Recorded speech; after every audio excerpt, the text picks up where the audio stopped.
혹시나 S23 시리즈를 구매하실 분들은 케이스를 먼저 주문해 놓잖아요. 이번에 그냥 수백 개 쏠 예정이니까 아직 주문하지 마세요.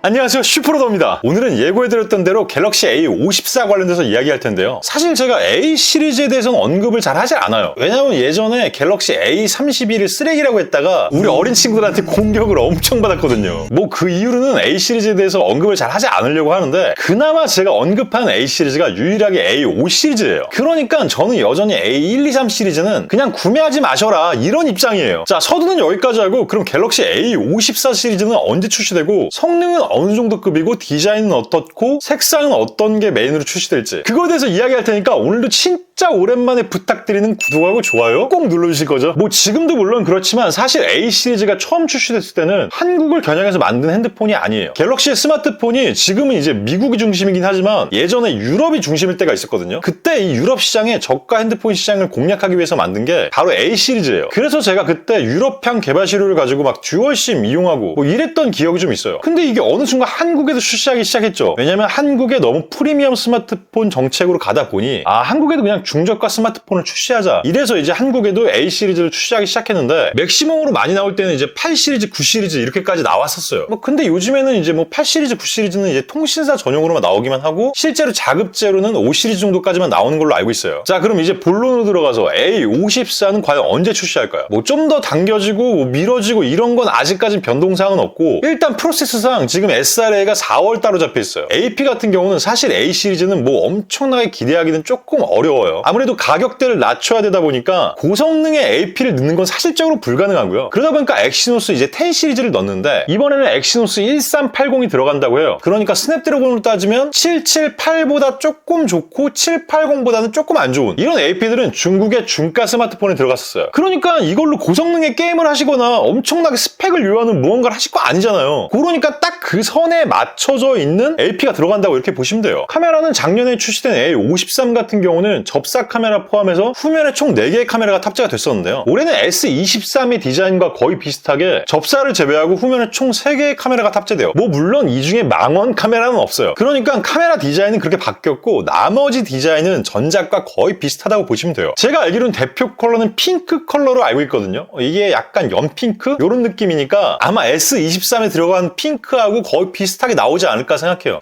이렇게 했을 때 뒷면을 보면 뭐 그래요. 그리고 램은 8기가에 뭐 256이 탑재된다 뭐 이런 썰이 있긴 한데 제가 알기로는 6기가에 128 모델이 출시가 돼요. 그리고 당연히 뭐 외장 SD카드가 지원되기 때문에 뭐 용량 관련돼서는 크게 신경 안 쓰셔도 될 것 같고 해상도는 전작과 똑같이 FHD 플러스가 지원되는 걸로 알고 있어요. 그러니까 1080 해상도기 때문에 뭐 유튜브나 OTT를 보는 데는 전혀 문제 없죠. 그리고 가격대는 원래 전작들이 보통 59만 9천 원의 가격을 맞추긴 했는데 원자재 값이 많이 올랐어요. 그래서 60만 원 초반까지도 갈지 아니면 어떻게 해서든지 원가 절감을 해서 50만 원대로 맞추게 될지 그거에 대해서는 정확히 제가 아직 알 수는 없지만 구매하실 분들은 60만 원 초반까지도 갈 수 있다는 건 생각을 하고 계셔야 될 것 같아요. 그리고 마지막으로 실제로 사용해본 것들에 대해서 전달을 해드리면 역시 A5 시리즈다. 중급기에서는 정말 괜찮고 가성비로도 정말 괜찮기 때문에 이 가격이면 구매를 하는데 망설일 필요 없을 것 같다. 뭐 이렇다고 해요. 뭐 전작 대비해서 체감 성능이 얼마나 좋아졌다. 뭐 이런 걸 논할 만한 스마트폰은 아니기 때문에 아까도 말씀드렸지만 나는 100만 원 이상 스마트폰을 투자하는 건 조금 아닌 것 같아 라고 생각하시는 분들은 요거 이용하세요. 굉장히 라이트하시고 핸드폰을 그냥 막 쓸 수밖에 없는 환경에 계신 분들이 굳이 S 시리즈까지 갈 필요 없다고 생각하기 때문에 IP68 등급 정도의 방수와 방진을 지원하는 이 A54 시리즈 구매하시는 거 저는 추천드리면서 오늘의 영상은 여기까지 하겠습니다. 전 지금까지 이거 까먹을 뻔했다. 구독 눌러주시는 거 잊지 마세요. 슈퍼로더였습니다.